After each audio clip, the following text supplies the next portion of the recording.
Capítulo 9. Disociación de la conciencia. En la historia del arte del pensamiento, un papel importante ha sido desempeñado por la invención de una serie de expedientes psicológicos que difieren entre sí, pero que tienen esto en común, que modifican la coordinación normal de los factores del organismo humano como para separar o disociar la totalidad o parte de nuestra conciencia normal.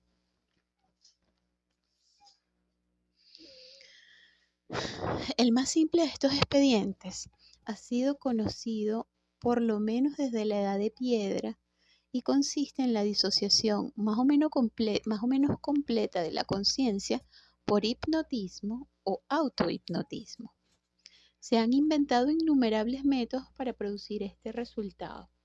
El sonido monótono del bull roarer, los movimientos monótonos de la danza, el mantenimiento prolongado de una actitud corporal difícil, la dirección prolongada de la vista hacia un objeto, como una bola de cristal o el plato de peltre pulido en Bohème.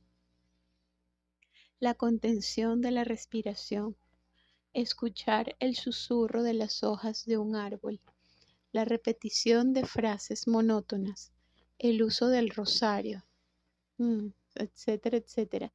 Sí, o sea, yo siempre he tenido como la intuición de que para conectar a nivel espiritual con una fuerza superior,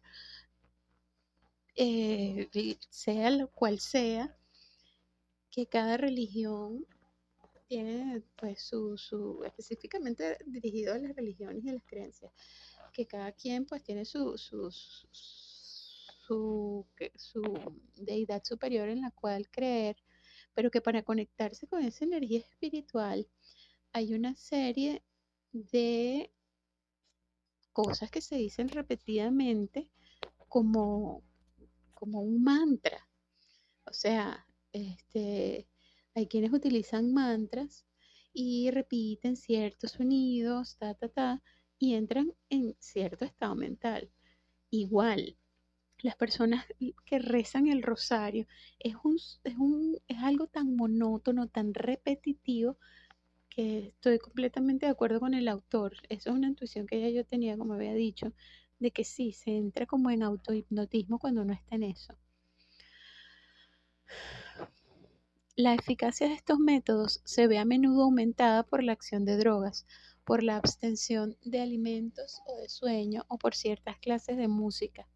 Para bien o para mal, los descubrimientos fisiológicos combinados del autohipnotismo y del uso del alcohol y otros narcóticos figuran junto con las invenciones de la fabricación del fuego y del cultivo artificial de plantas alimenticias entre los acontecimientos más importantes de la prehistoria humana. Wow. En el desarrollo de la religión, reviste especial importancia el hecho de que si en el estado hipnótico o casi hipnótico se sugieren al devoto ciertas creencias, estas probablemente se conservarán con singular tenacidad una vez pasado el estado. La literatura mística, ya sea hindú, sufista, neoplatónica, cristiana o teosófica, contiene cientos de descripciones de las formas que adoptan en la conciencia los diversos grados del estado hipnótico. Todas destacan el hecho de que el hipnotismo, en la fase en que produce la conciencia exaltada que precede a la inconsciencia, es, como los efectos de la morfina y el alcohol en la misma fase, extraordinariamente placentero.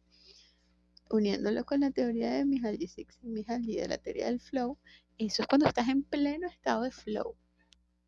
Pero cuando estás en pleno estado de flow, con una concentración intensa, aquí dice Wallace que fase en que produce la conciencia exaltada que precede la inconsciencia. O sea, él dice que el flow es una fase de conciencia exaltada que precede la inconsciencia. es, las descripciones, ya va, déjame, voy a subrayar esto aquí porque es importante. En la fase, voy a subrayarlo para luego ahondar sobre esto. Esto se referirá al estado de flow. Es interesante la ubicación, la denominación que se hace de este estado, de este estado, pues lo ubica en algún punto entre la conciencia exaltada anterior a acceder a la inconsciencia. Increíble. Quiere decir que cuando estamos en flow estamos auto-hipnotizados. Vamos a poner aquí.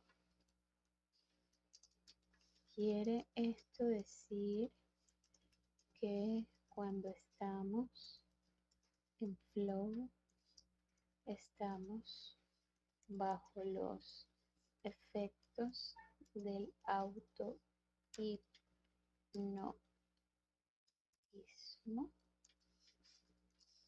Lo pongo como pregunta. Continúo.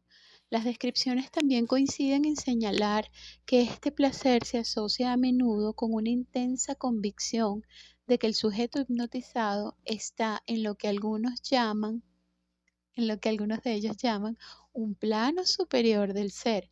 Es que yo estoy absolutamente segura de eso. Si están en un plano superior del ser, donde las conciencias se conectan, y entonces tú puedes ver a un Manassés pintando un Basquiat y a un Bárbaro Rivas pintando un expresionismo alemán. Por supuesto que sí. Lo voy a colocar aquí. Voy a subrayarlo de amarillo y voy a poner mi apreciación.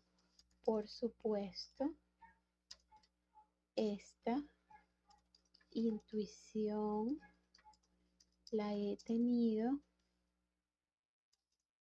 pues considero que en este estado auto-hipnótico de flow,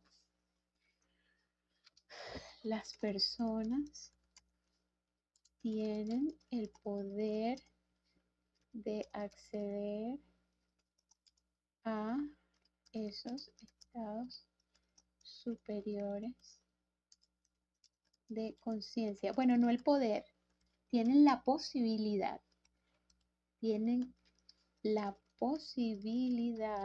de acceder a esos estados superiores de conciencia, porque no todo el mundo lo hace, pues. O sea, tú puedes, como conectarte al estado superior, pero tú puedes conectarte. Otra cosa es acceder a otro superior a ese, si eso tiene categorías, si eso tiene, no sé. Y si luego se cuenta con entender lo que te están diciendo allí, o sea, entonces las personas tienen posibilidad de acceder a esos estados superiores de conciencia, donde entonces encontramos a un Manassés pintando lo que un Basquiat, o a un Bárbaro Rivas pintando lo que los expresionistas alemanes. Yo estoy totalmente de acuerdo con eso, pero aplicándolo al arte, pues. Continúo. Esta convicción puede quizás ser sugerida en parte por la peculiar sensación de levitación que a menudo resulta de una ligera dislocación del sistema nervioso. Échale tú bolas lo que está diciendo Wallace aquí. Esto es lo que lo que uno experimenta en un estado intenso de flujo. Esta convicción puede quizás ser sugerida en parte por la peculiar sensación de levitación que a menudo resulta de una ligera dislocación del sistema nervioso y que produce en sueños la familiar convicción de que estamos flotando en el aire o cayendo a través de él. Si tomamos las palabras de San Pablo, arrebatados al tercer cielo, ya sea en el cuerpo o separados del cuerpo. Eso es Corintios 12. Como relato de una experiencia psicológica, indican muy exactamente esta sensación de levitación. Ok, entonces esto, miércoles, este es como la sustancia de lo que en realidad yo estoy aquí investigando. Esta es su percepción de lo que Csikszentmihalyi denominó flujo, pero va mucho más allá, flujo, coma, pero va más allá asociándolo a una experiencia incluso espiritual y de desprendimiento del cuerpo que incluso produce efectos, incluso producida o produciendo efectos físicos en el cuerpo iniciados con el pensamiento. Increíble. Continúo. No hay, por supuesto, ninguna presunción necesaria no hay ninguna presunción necesaria de que la producción del estado hipnótico no pueda, por ser una interferencia con la naturaleza, ser un factor útil en el arte del pensamiento. El uso de símbolos matemáticos o la observación consciente de estados normales menos conscientes, como la intimación, son también interferencias con la naturaleza y sin embargo son útiles en el pensamiento. En cualquier momento, de hecho, alguna invención puede hacerse en la aplicación de métodos hipnóticos que pueden constituir una adición inestimable al proceso del pensamiento creativo. Alguna invención puede hacerse en la aplicación de métodos hipnóticos que pueden constituir una adición inestimable al proceso del pensamiento creativo. ¿Alguien ha investigado sobre esto? El hipnotismo en el proceso creativo. Vamos a colocar aquí. ¿Alguien habrá trabajado o investigado sobre estas posibilidades del autohipnotismo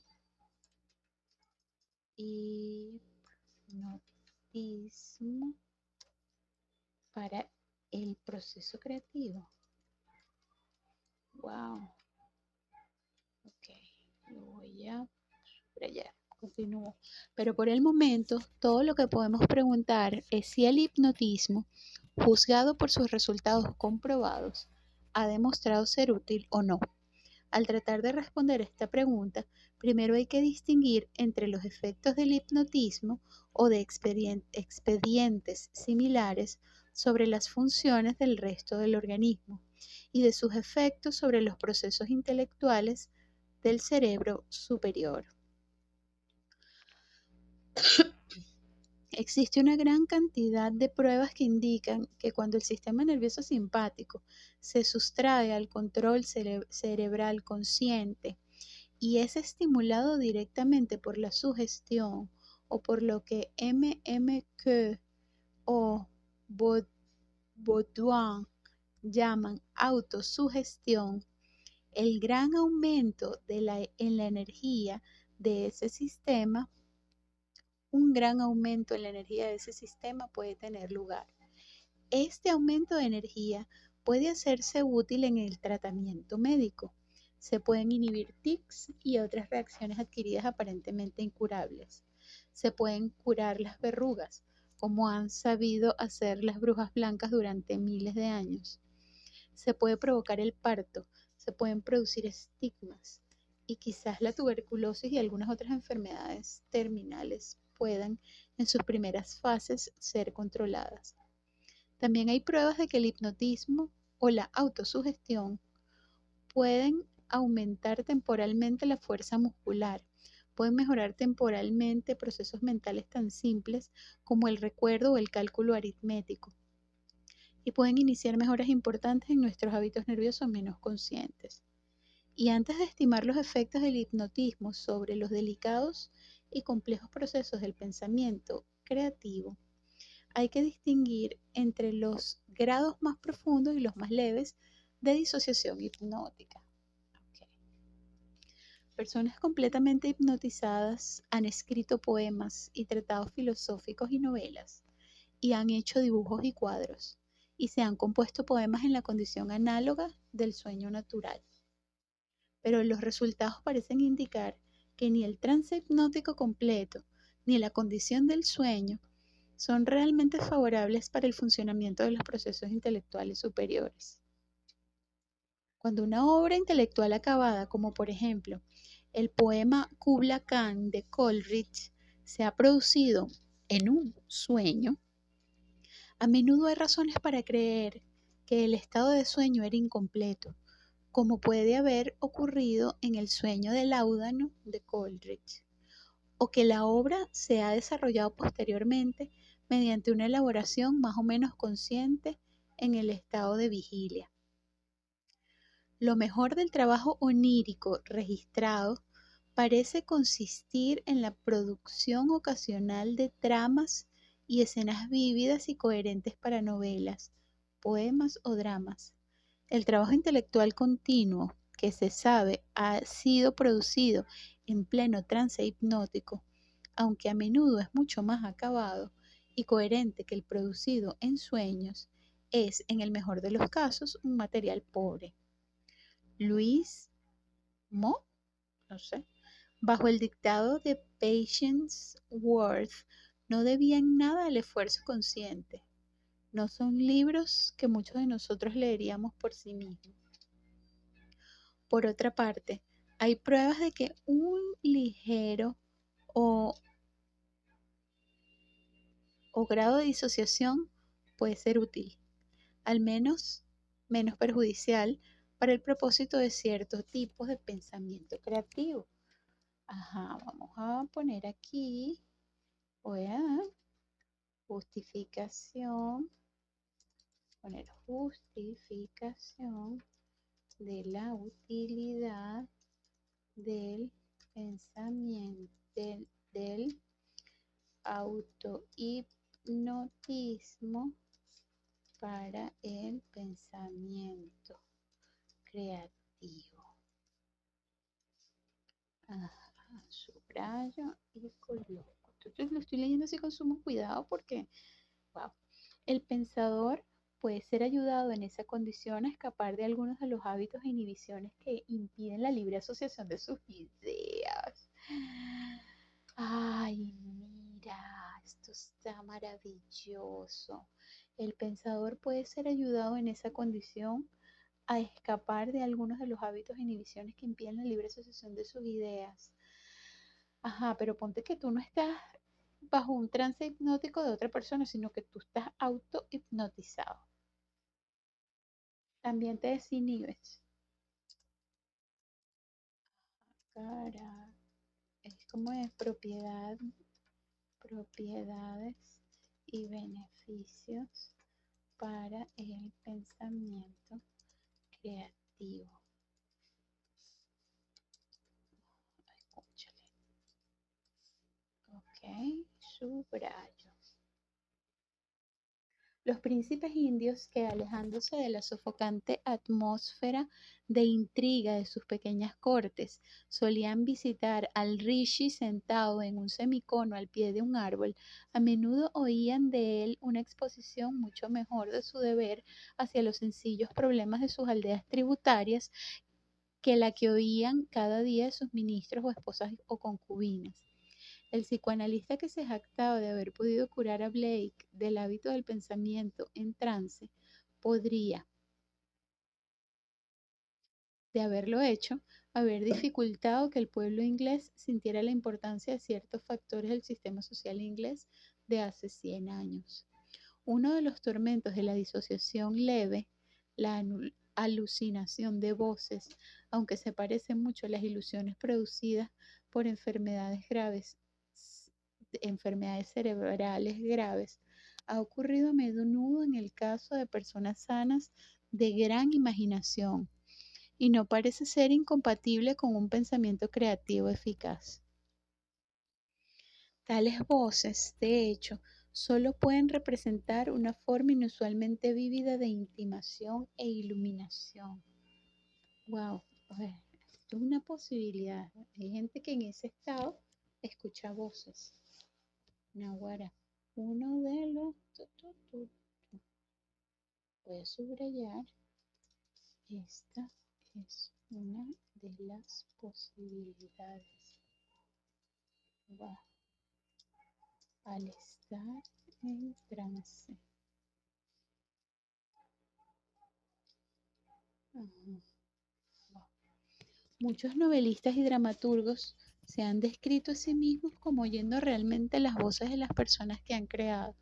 Y en el caso de una persona ignorante, como lo eran Juana de Arco o Sócrates, de la psicología moderna, es fácil que se sostenga una opinión perfectamente racional de que tales voces tienen un origen sobrenatural. También es importante distinguir entre los casos en que la inspiración automática tiene lugar durante la plena conciencia del pensador. Aquí hay otra posibilidad. Voy a subrayar. Ay, Dios. Ajá, subrayo en amarillo como cita. Wow. Otra posibilidad del estado de trance, pero esto no lo dice Csikszentmihalyi. Él habla del flow, del estado mental conectado y tal, hasta ahí, pero no habla sobre que esas personas pudieran experimentar incluso voces y que es importante distinguir los casos de la inspiración automática. La inspiración automática tiene lugar durante la plena conciencia del pensador. Y los casos en que tienen lugar cuando el pensador está inconsciente o solo parcialmente consciente.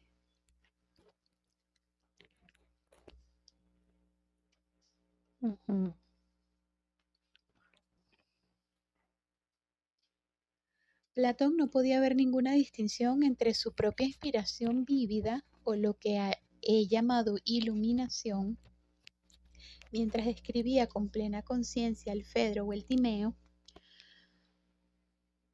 y la inspiración que vino a la sacerdotisa de Delfos cuando estaba en un estado de trance.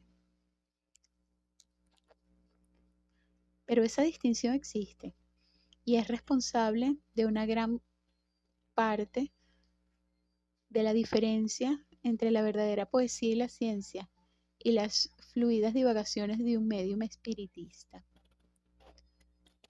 Platón no puede, es que lo voy a leer muy lentamente porque de verdad es sumamente trascendental. Platón no podía ver ninguna distinción entre su propia inspiración vívida,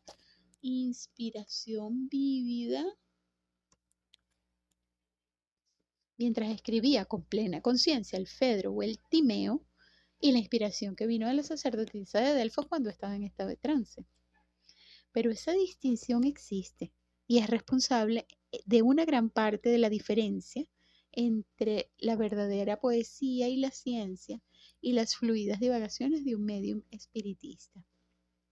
La energía de las facultades mentales superiores parece, en efecto, disminuir con cualquier aproximación al estado de trance, y cuando más se aproxima la iluminación a la alucinación, más necesario es que la energía intelectual se mantenga durante toda la etapa de iluminación y que se prolongue hasta la etapa de verificación. Wow, él aquí te da un consejo de wow, cuidado, esto lo tengo que volver a leer porque lo tengo que digerir. Yo lo tengo que digerir para poder imaginarlo en el estado de trance. La energía de las facultades mentales superiores parece, en efecto, disminuir con cualquier aproximación al estado de trance. La energía de las facultades mentales superiores. ¿A qué se refiere él con las facultades mentales superiores?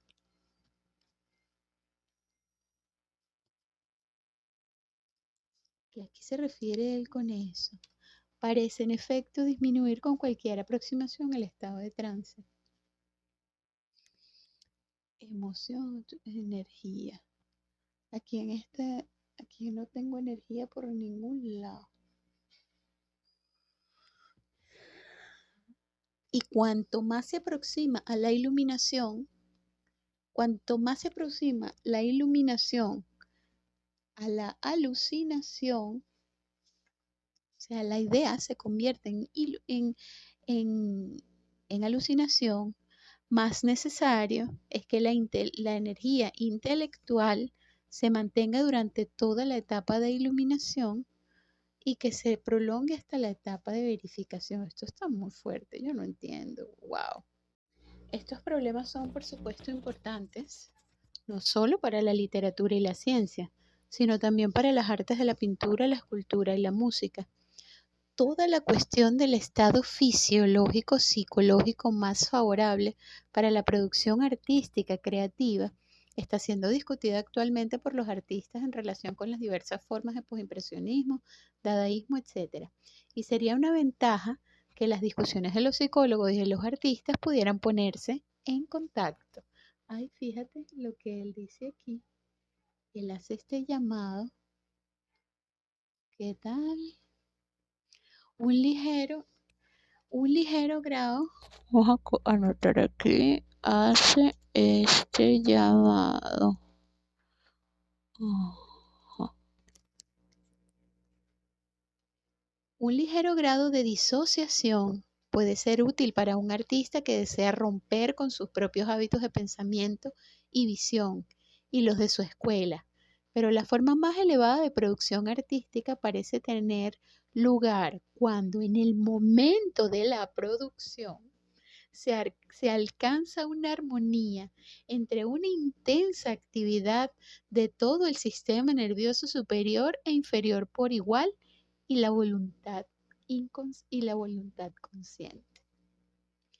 Esto, esto es lo que yo experimenté.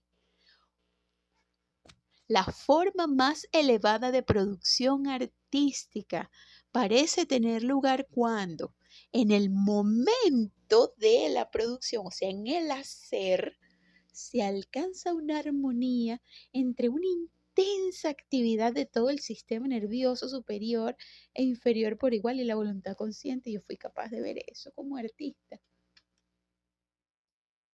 Ajá. Esto aquí es oro puro. Lo voy a poner aquí y lo voy a subrayar. Esto fue lo que yo experimenté. Esto, exactamente eso que habló allí. ¿Qué fue lo que pasó en eso bueno, este psicólogo lo dijo? Velázquez y Rembrandt, Mozart y Beethoven, Ofidias y el escultor egipcio del busto de Nefertiti. Me parece que como Dante y Platón han añadido más al tesoro heredado de la humanidad de lo que habría sido el caso si hubieran disociado su imaginación. Ya va.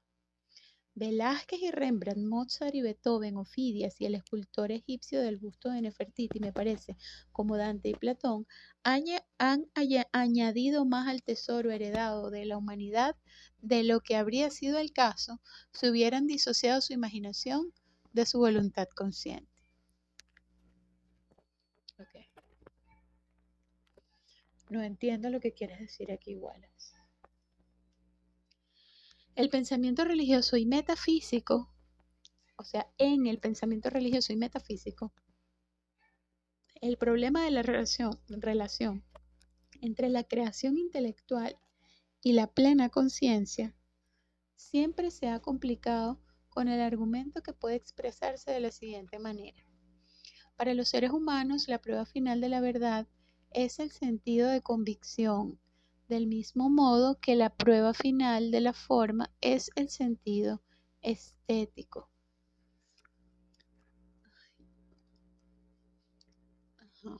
Se puede pasar por todo tipo de verificación, por la lógica y las matemáticas y el experimento, pero la prueba final seguirá siendo nuestro sentimiento de convicción.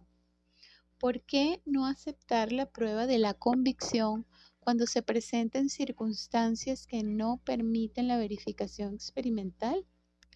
Dean Inch, por ejemplo, en su conmovedor tratado sobre la religión personal y la vida de devoción de 1924, al describir un estado de conciencia mística, dice: no sentíamos como si nuestro yo ordinario estuviera en comunicación con el Espíritu Divino, sino más bien como si el Espíritu Divino hubiera transformado por el momento nuestra personalidad, elevándola a un estado superior, en el que podía respirar un aire más puro que el de la tierra y ver algo de lo invisible.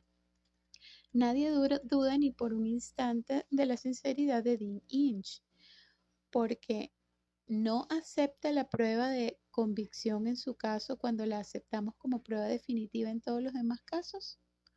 ¿Por qué no aceptar la prueba de convicción en su caso cuando la aceptamos como prueba definitiva en todos los demás casos?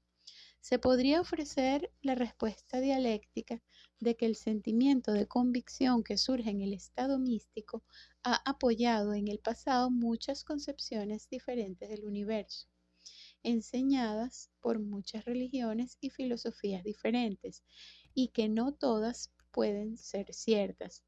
Pero creo que es mejor insistir en que el sentimiento de convicción, como la sensación de la vista, nunca es una guía infalible y que solo se convierte en una mejor guía, en la mejor guía que tenemos cuando se forma, como diría Aristóteles, de la manera correcta y en el momento adecuado.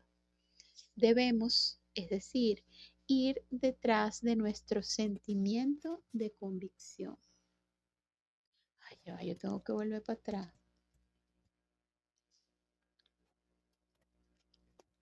Disculpen, pero luego tengo que volver a leer porque en el pensamiento religioso y metafísico, el problema de la relación entre la creación intelectual y la plena conciencia se ha complicado con un argumento que puede expresarse de la siguiente manera. Para los seres humanos, la prueba final de la verdad es el sentimiento de convicción. Ok, aquí hay un concepto, sentimiento de convicción, del mismo modo que la prueba final de la forma es el sentimiento estético. La prueba final de la verdad es el sentimiento de convicción. Ya va, esta. Ok. Ya. Ajá. Estoy subrayando esto que es interesante y le estoy colocando aquí conceptos nuevos. Estos conceptos no los había, o sea, el sentimiento de convicción. Se puede pasar todo tipo de verificación por la lógica y las matemáticas y el experimento, pero la prueba final seguirá siendo nuestro sentimiento de convicción. ¿Por qué no aceptar la prueba de convicción cuando se presenta en circunstancias que no permiten la verificación experimental? Ujú. Se podría ofrecer la respuesta dialéctica de que el sentimiento de convicción que surge en el estado místico ha, apoya- ha ha apoyado en el pasado muchas concepciones diferentes del universo enseñadas por muchas religiones y filosofías diferentes y que no todas pueden ser ciertas. Pero creo que es mejor insistir en que el sentimiento de convicción, como la sensación de la vista, nunca es una guía infalible y que solo se convierte en la mejor guía que tenemos cuando se forma, como diría Aristóteles, de la manera correcta en el momento adecuado. Debemos decir, ir detrás de nuestro sentimiento de convicción y preguntarnos si se formó en las condiciones que la experiencia ha demostrado que son las más probables para protegernos contra el error. Creo que William James le impidió desarrollar su espléndido que a William James le impidió desarrollar su espléndido y penetrante examen del proceso de intimación e iluminación hasta convertirlo en un análisis fiable de todo el proceso de pensamiento, el hecho de que, estando él mismo fuertemente deseoso de retener ciertas opiniones y descubriendo que hombres y mujeres habían experimentado de vez en cuando la convicción inmediata de su verdad, nunca aplicó la prueba aristotélica, o sea, la prueba de Aristóteles, a esas experiencias con suficiente vigor. Ya va. Esto, tengo que reflexionar sobre este párrafo. Vamos a colocar aquí reflexionar. Ah, ah. Protestó con una vehemencia poco habitual en él contra las interpretaciones corrientes de su frase la voluntad de creer, pero nunca llegó a convencer a algunos de sus lectores de que esas interpretaciones fueran totalmente justas. En Variedades de la experiencia religiosa de 1903, da cuenta de su propia posición sobre este punto de la manera más cuidadosa y ponderada. Los estados místicos, cuando están bien desarrollados, suelen ser y tienen derecho a ser absolutamente autoritarios sobre los individuos a quienes llegan. No emana de ellos ninguna autoridad que obligue a los que están fuera de ellos a aceptar sus revelaciones acríticamente. No emana de ellos ninguna autoridad que obligue a los que están fuera de ellos a aceptar sus revelaciones acríticamente. Aquí las palabras importantes son las de la primera frase y tienen derecho a hacerlo.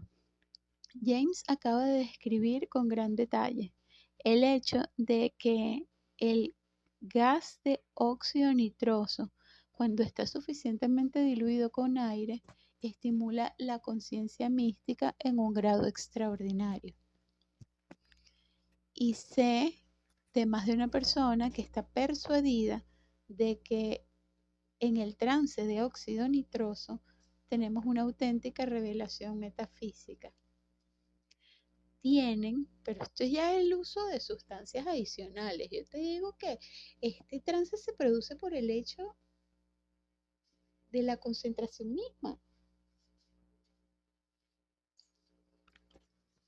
Tienen, para usar el término del propio James, tales personas el derecho de creer en la validez de las revelaciones así recibidas. Solo podemos responder que debido a que el cerebro humano no es un instrumento infalible para el descubrimiento de la verdad positiva o negativa, nadie puede estar absolutamente seguro de que cualquier opinión metafísica pueda no ser cierta, pero que la experiencia parece indicar que la convicción alcanzada a través de medios tales como el gas de óxido nitroso no ha sido alcanzado como debe ser. La autoridad de cualquier tipo de revelación, incluso para el propio receptor, debería depender de nuevo no solo de las circunstancias de su recepción, sino también hasta cierto punto de sus resultados observados. Aquí no entendí un carajo. A lo largo de su obra Varieties of Religious Experience, James se refiere a intervalos a los vívidos relatos de experiencias místicas dados por Santa Teresa. Sin embargo, dice de Santa Teresa, tenía algunos instintos públicos, es cierto, odiaba a los luteranos y anhelaba el triunfo de la Iglesia sobre ellos, pero en general su idea de la religión parece haber sido la de un interminable coqueteo amatorio, si se puede decir así sin irreverencia, entre el devoto y la deidad. Y aparte de ayudar a las monjas más jóvenes a ir en esta dirección con su ejemplo de instrucción, no hay absolutamente ninguna utilidad humana en ella, ni señal de ningún interés humano general. Si Santa Teresa en algún momento de lúcida desilusión hubiera podido ver la obra de su vida como la vio Santiago, no habría tenido derecho a tratar el resultado de sus visiones como irrelevante para su autoridad. Este problema de la relación entre la autoridad del sentimiento de convicción y nuestro conocimiento, en cualquier caso particular de sus causas-efectos, es vital para la futura vida intelectual de la India. Hablando con un amigo mío indio, he encontrado curiosamente difícil hacerle comprender que tal problema puede existir o que la realidad de una convicción puede ser alguna vez una prueba insuficiente de la realidad de aquello de lo que estamos convencidos. Y mientras escuchaba a los estudiantes indios discutir entre ellos sobre el papel desempeñado por las formas místicas de la conciencia en el descubrimiento de la verdad política, he sentido que la futura historia política de la India puede depender en gran parte de la solución por parte de los propios pensadores indios del problema esencialmente psicológico que ahora está disfrazado por su conexión con sus tradiciones religiosas y por las circunstancias políticas de su contacto con el pensamiento occidental. Por otra parte, en la historia del cristianismo han existido, casi desde el principio, métodos psicológicos para producir la creencia, que son coherentes con una determinación consciente de evitar los peligros que entrañan los diversos expedientes para producir el estado hipnótico o casi hipnótico. El doctor R. H. Tulles de la Universidad de Manchester dijo en su ponencia sobre la psicología de la vida contemplativa en el Congreso Internacional de Psicología de Oxford de 1923 que en el misticismo cristiano de las iglesias occidentales no se fomentan los ejercicios que claramente no tienen otro fin que el de producir estados peculiares de conciencia. Y el profesor Asim Palacios, en su Escatologio Muselmana, dice que no hay ningún indicio de éxtasis en Santo Tomás de Aquino.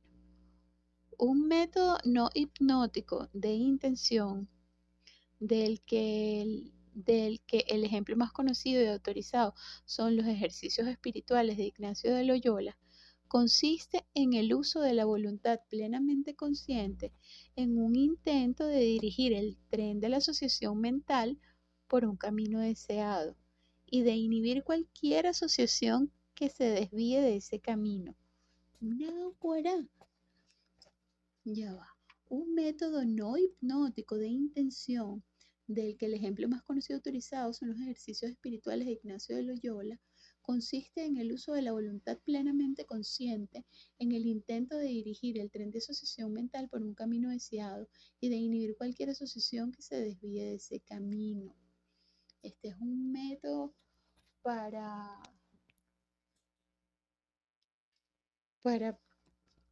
método de San Ignacio para dirigir el pensamiento.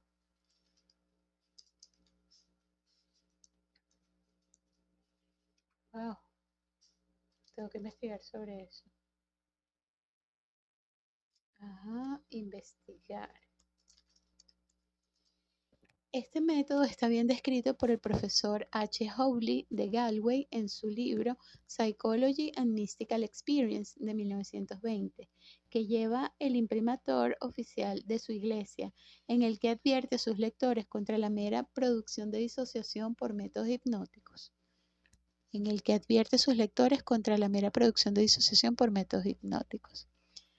Es que ya al pintar uno se auto-hipnotiza, o por lo menos a mí me ha pasado.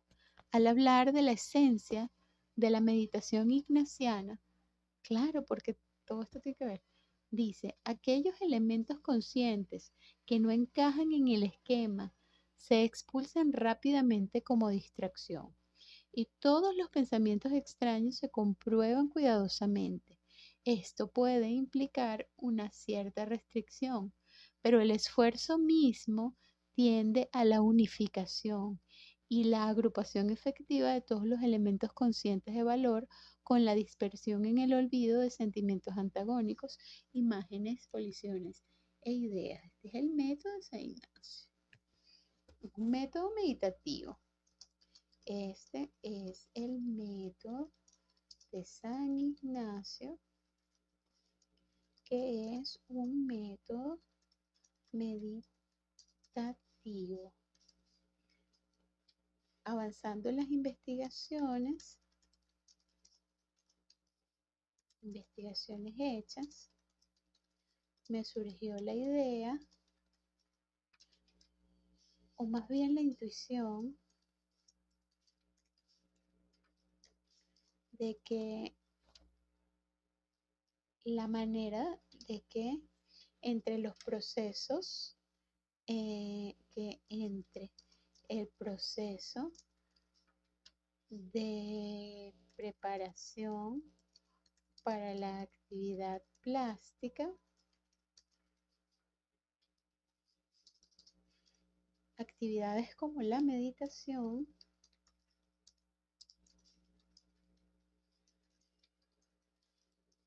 son sumamente beneficiosas para entrar en estado de flujo.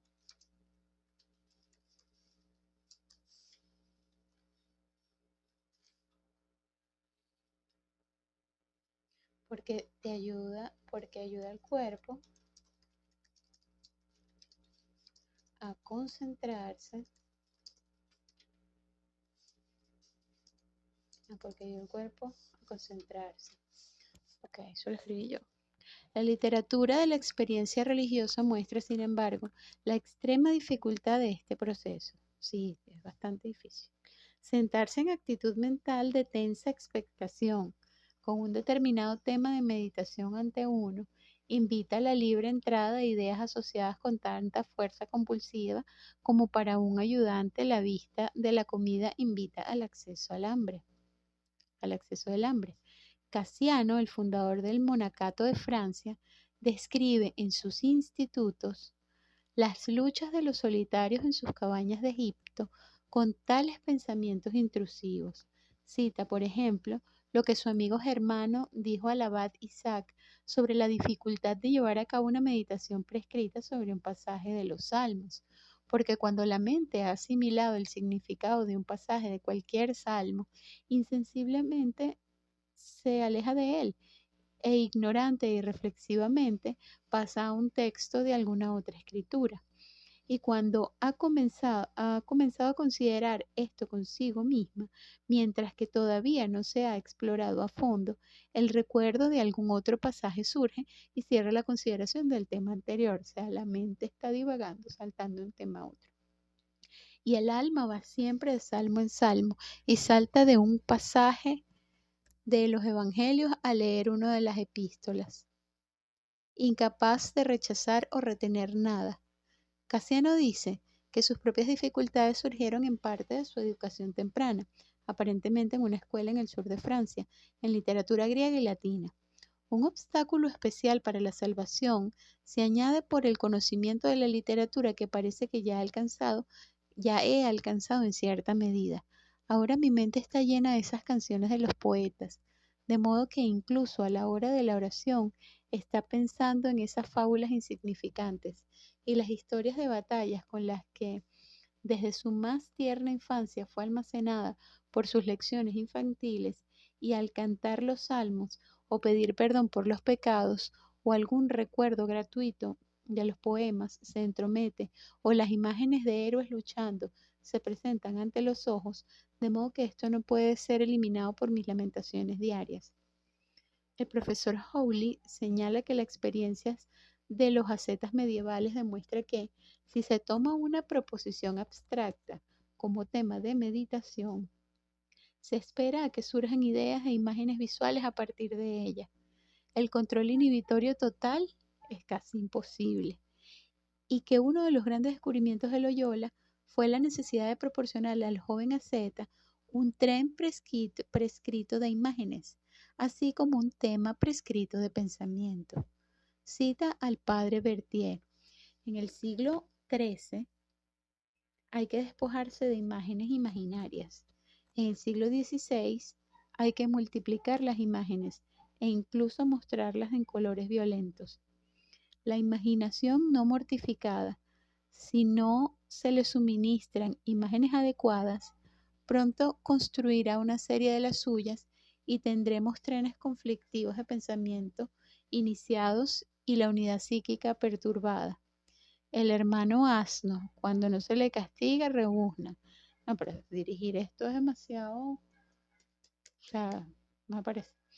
En ciertos pasajes que obviamente registran su propia experiencia íntima, el profesor Howley describe las dificultades especiales sobre la meditación de un pensador moderno cuya mente está acostumbrada a vincular innumerables causas y efectos en sistemas conectados. Uno puede imaginárselo, por ejemplo, mientras medita sobre un milagro del Antiguo Testamento, recordando algo de la literatura de alguna otra religión y descubriendo entonces que su mente ha creado en un momento todo un esquema de causalidad en el desarrollo de la mitología religiosa. A veces, dice, la imaginación se revela rotundamente. Una corriente de imágenes más o menos conectadas y asociadas parpadea como un cinematógrafo enloquecido o un sueño desordenado. Se convierte, por así decirlo, en algo que no somos nosotros mismos y de lo que no somos y de lo que somos meros espectadores. Esto me sucedió a mí.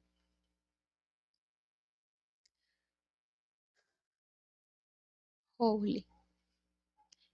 Lo voy a volver a leer. En ciertos pasajes que obviamente registran su experiencia íntima, el profesor Howley describe las dificultades especiales durante la meditación de un pensador moderno, cuya mente está acostumbrada a vincular innumerables causas y efectos en sistemas conectados.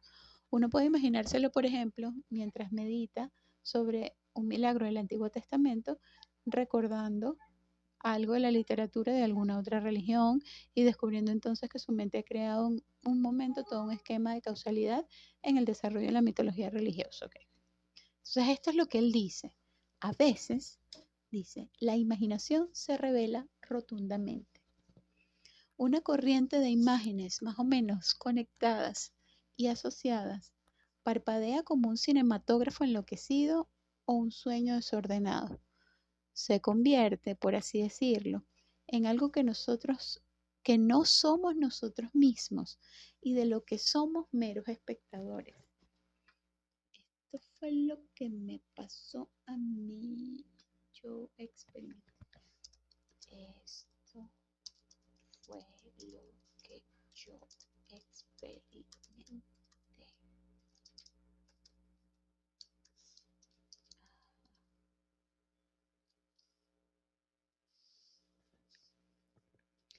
O lo que yo experimenté, no, lo que he experimentado. Y de nuevo, hemos visto lo potente que es la nueva idea que surge en la conciencia.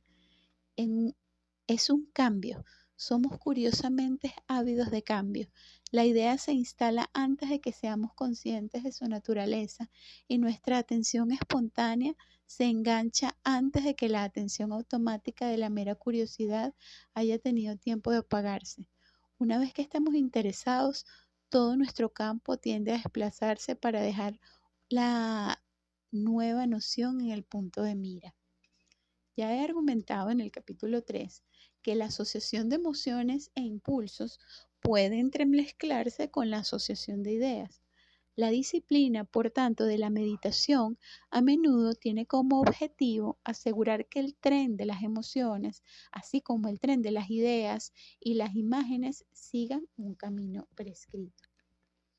Pero la literatura de la vida contemplativa Está llena de descripciones de estados en los que, incluso si las imágenes visuales y verbales deseadas están aseguradas, las emociones deseadas nos siguen y otros sentimientos e impulsos se fuerzan a sí mismos en la conciencia.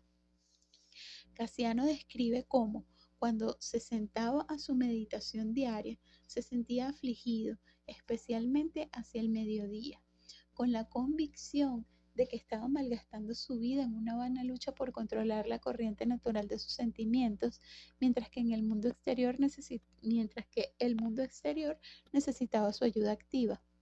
Alarico, hay que recordarlo, había saqueado Roma en el año 410 después de Cristo. Los vándalos estaban, como escribió Casiano, destruyendo la civilización del norte de África, y la guerra y el hambre y la confusión y la ignorancia se estaban extendiendo por todo lo que quedaba del Imperio Romano Occidental y Meridional. Casiano dice que el sentimiento que invade al solitario, que intenta sin éxito dictar el curso de sus emociones, produce aversión por el lugar, disgusto por la celda y desdén y desprecio por los hermanos que moran en él o a poca distancia como si fueran descuidados o poco espirituales. A menudo gime porque no puede hacer ningún bien mientras permanece allí y se queja y suspira porque no puede dar ningún fruto espiritual mientras esté unido a esa sociedad, como si fuera alguien que, aunque pudiera gobernar a otros y ser útil a un gran número de personas, sin embargo no edificará a ninguna. Por último, cree que nunca estará bien mientras permanezca en ese lugar. Además de esto, mira ansiosamente a un lado y a otro y suspira porque ninguno de los hermanos viene a verle, y entra y sale a menudo de su celda y mira con frecuencia al sol como si tardara en ponerse. Entonces la enfermedad le sugiere que debe mostrar hospitalidad cortés y amistosa a los hermanos y visitar a los enfermos, ya estén cerca o lejos, y que debe dedicar piadosamente su tiempo a estas cosas en lugar de permanecer inútilmente sin provecho en su celda. Una manera de luchar contra esta tendencia del hombre natural a rebelarse contra la meditación dirigida es iniciar un tren de sentimientos por uno de los caminos biológicamente fijados por los instintos mayores. O sea, no hay solo tren de pensamientos, también hay tren de sentimientos.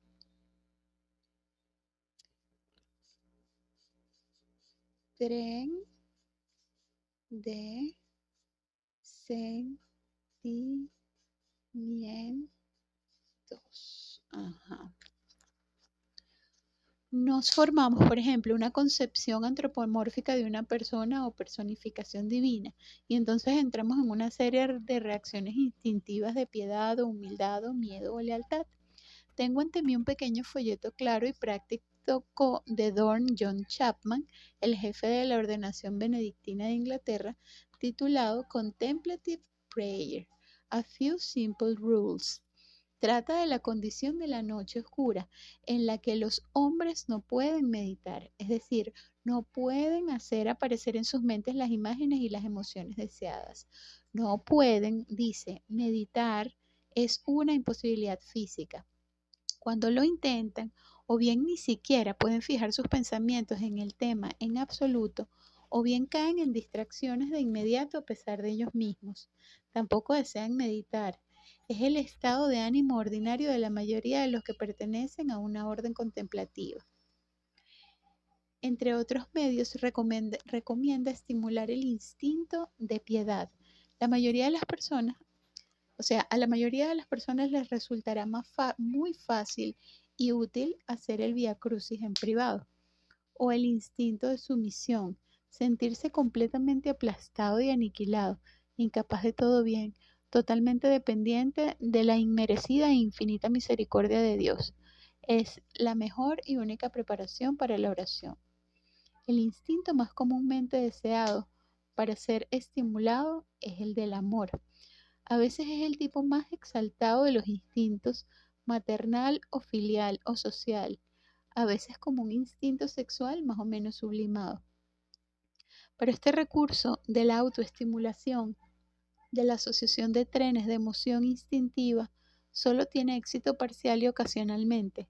Cuando el devoto no está luchando contra los sentimientos e impulsos indeseables, a menudo se encuentra en el estado de cansada indiferencia que los monjes y ermitaños del siglo III en adelante llamaron axidia o axidia, una palabra griega que significa no preocuparse. Este estado siempre ha sido reconocido como la maldición especial de la vida monástica e incluso se incluyó en la lista medieval de los 7 pecados capitales.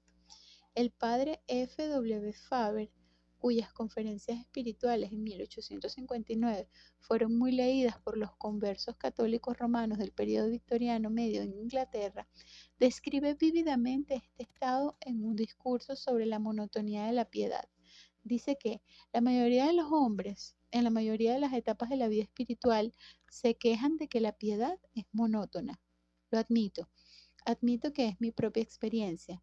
Confieso libremente que no conozco nada en el mundo con lo que pueda comparar la monotonía de una vida piadosa, excepto el estar detenido en una posada rural durante un día desesperadamente húmedo o conducir un caballo cansado en un coche durante una larga etapa en la que se está en el cuello todo el camino. Pero aunque axidie en su sentido original significaba simplemente la ausencia de la emoción deseada, llegó a utilizarse también para referirse a esa condición en la que las emociones e imágenes no deseadas insisten en forzar las habitaciones vacías de la mente. La vívida descripción de Casiano, por ejemplo, de la intrusión de imágenes, eh, ya va, ajá, de la literatura y de los deseos de la vida más activa, forma parte de un discurso sobre axidia. Para la axidia, en ambos sentidos, las curas tradicionales eran dos: el trabajo severo e inútil y la autoinflicción de graves dolores corporales. Casiano nos cuenta que el abad Pablo del siglo IV en Egipto llenaba año tras año toda su cueva con hojas de palmera y al final del año las quemaba. A veces en las descripciones del dolor autoinfligido se detecta un ligero regodeo que parece indicar lo que los psicólogos modernos llamarían un elemento masoquista en el proceso. El padre Faber, por citar uno de muchos casos, al hablar del enredo de la monotonía, dice: la mortificación, especialmente la corporal, es el camino más corto para salir de ella, como de hecho es siempre el camino más corto hacia la alegría y el gozo sobrenatural. Y de nuevo, cualquier cosa que se parezca a una vida espiritual satisfactoria implica una gran cantidad de autocastigo constante. Ya va. Aquí tengo que hacer una asociación, ya va. Voy a volver a leer esto. Ok. El padre Faber, por citar uno de los muchos casos al hablar del enredo de la monotonía, dice: la mortificación, especialmente la corporal, es el camino más corto para salir de ella, como de hecho es siempre el camino más corto hacia la alegría y el gozo sobrenatural. Y de nuevo, cualquier cosa que se parezca a una vida espiritual satisfactoria implica una gran cantidad de autocastigo constante. Una cierta falta de misericordia hacia uno mismo es la condición indispensable de toda paz interior. O sea, yo no sé si esto está relacionado con lo que yo le dije a Tari el día de la reunión que tuvimos. Tal vez nosotros, los artistas plásticos, físicamente no nos flagelamos ni nos infligimos dolor, pero en su ejercicio plástico, Reverón se amarraba una cuerda alrededor de la cintura y se la amarraba tan duro y tan fuerte que lo lastimaba. Y en mi caso, yo puedo pasar horas sin dormir y tomar agua, ni beber nada, ni ir al baño, ni nada. Y me quedo hasta hasta el último instante de la presión. Y bueno, el reto es conseguir que presiona a los demás. Pero este tema me parece importante porque no sé si está relacionado. Voy a seguir leyendo. Pero en este punto, el recurso de la dirección plenamente consciente por caminos prescritos del proceso de asociación mental y emocional tiende a transformarse en el recurso más simple y más temprano del autohipnotismo. Voy a subrayar esto. La razón por la que la meditación, seguida de un trabajo monótono e inútil y de dolor corporal, produce lo que el padre Faber llama gozo sobrenatural y paz interior, parece ser que finalmente da como resultado el mismo tipo de disociación de la conciencia que la producida por el plato de peltre de Bohemo, la danza de un derviche. ¿Viste? Sí hay, uno sí se inflige cierto tipo de presión. Eso lo dice aquí. Esto está relacionado con la intuición que tuve de que nos autoinfligimos algún tipo de presión para el momento de la creación. Y esto nos favorece entrar en ese estado de trance, en ese estado de trance y de disociación de la conciencia.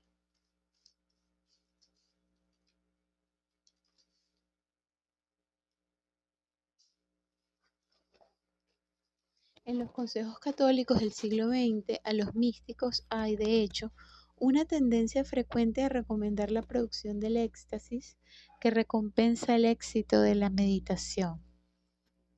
Viste que yo utilizo la palabra éxtasis. No mediante el dolor, la monotonía y la fatiga nerviosa, sino por el método más corto y mucho menos doloroso de la autosugestión. El éxtasis se encuentra con la autosugestión. Aquí relaciona el éxtasis con la autosugestión.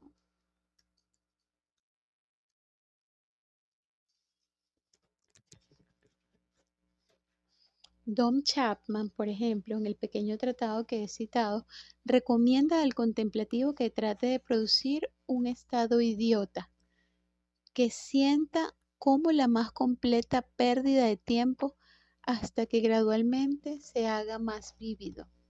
Un estado de anhelo irracional y sin sentido de Dios. Un curioso y paradójico estado de éxtasis. Una condición curiosa y paradójica que incluye destellos del infinito. Es difícil encontrar una expresión para esto. Cuando por un instante pasa una concepción como un relámpago de la realidad, la eternidad. Se trata del estado disociado descrito por los místicos orientales y europeos desde hace 3000 años. Don Chapman, al describir los métodos por los que se ha producido este estado, utiliza casi las mismas palabras que las empleadas por Baldwin en su sugestión y autosugestión. Deja que los actos, es decir, los acontecimientos mentales vengan. Dice Don Chapman, no quiere forzarlos. No deben ser fervientes, excitados, ansiosos, sino tranquilos, sencillos, sin significado, sin sentimientos, que fluyen. No debe haber sentimientos. No debemos saber lo que queremos decir. Hablan los principiantes. Demos gracias si no estamos así más de 20 años. En el análisis del profesor Howley, el contemplativo alcanza Tras la fatiga de su lucha con el proceso automático de asociación y debido a esa fatiga, la región ultravioleta de la visión mental. Miércoles, ¿qué es eso? En el análisis del profesor Howley, el contemplativo alcanza, tras la fatiga de su lucha en el proceso automático de asociación y debido a esa fatiga, la región ultravioleta de la visión mental. ¿Qué verga es esto? Esto se está poniendo raro. Hace rato. Y el esfuerzo mismo conduce a la unificación. Al mismo tiempo, el profesor Howley sabe, como cualquier estudiante sincero de psicología del siglo XX, se ve obligado a saber que basar toda la fe religiosa en el sentimiento psicológico de certeza es no proteger contra el pensamiento de que la certeza no es lo mismo que la verdad. No pude leer sin una puñalada de simpatía su grito desde el corazón. Es alucinatorio el sentido de unidad en la totalidad, de certeza indefectible. Si es así, la Iglesia Católica es un inmenso manicomio.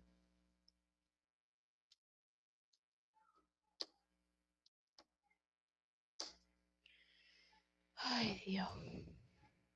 La meditación ignaciana ha demostrado hasta ahora ser el método cristiano más exitoso para dirigir el pensamiento y la creencia en líneas establecidas de antemano por un acto de voluntad. En cada rama de la iglesia cristiana en la que ese acto de voluntad entre el torbellino de la moderna crítica histórica y psicológica es aceptado como un deber, la meditación ignaciana o alguna modificación de ella es cada vez más utilizada. La poderosa sección anglo-católica de la Iglesia de Inglaterra confía cada vez más en los retiros según el modelo ignaciano para la preservación de la fe. El Church Times, por ejemplo, del 5 de octubre de 1923, en un artículo sobre el futuro del movimiento de retiro, decía: el ideal del retiro se apoderó de todos nosotros sin que estuviéramos preparados. Fuimos demasiado superficiales en nuestro estudio de los modelos clásicos y especialmente, por supuesto, del ignaciano. Hemos descuidado especialmente el estudio de la psicología de los retiros y del ignaciano en particular. Ya va. Ajá. El rigor de un retiro basado en el principio ignaciano asustará a algunas personas, pero la perspectiva de una serie de discursos reflexivos y agradablemente edificantes no despertará las emociones de nadie. Para mí, de hecho, cuando había estado leyendo la historia del misticismo, había algo que sonaba aficionado y a poco entusiasta en el pronunciamiento de la Cámara Episcopal Americana del 15 de noviembre de 1923. Lejos de imponer grilletes a nuestro pensamiento, los credos, con sus simples declaraciones de verdad, de grandes verdades y hechos sin elaboradas disquisiciones filosóficas, nos dan un punto de partida para el libre pensamiento y la especulación sobre el significado y las consecuencias de los hechos revelados por Dios. La verdad nunca es una barrera para el pensamiento. En la creencia como en la vida, es la verdad la que nos hace libres. Los obispos anglicanos americanos desean, por ejemplo, que su clero se siente a pensar en los capítulos del nacimiento de Mateo y Lucas. Si surgen pensamientos sobre los corolarios religiosos de los hechos allí expuestos, deben dejarlos continuar. Si se presentan pensamientos sobre la inconsistencia de las dos narraciones o sobre la relación de esa inconsistencia con la credibilidad de las narraciones mismas, deben aparentemente inhibirlos mediante un esfuerzo de voluntad. Los jesuitas han demostrado que tal inhibición, incluso en mentes jóvenes y ansiosas, todavía puede producirse. Sin embargo, no ha de lograrse con vagas palabras sobre el libre pensamiento, sino con todo el rigor de la meditación ignaciana. Meditación ignaciana.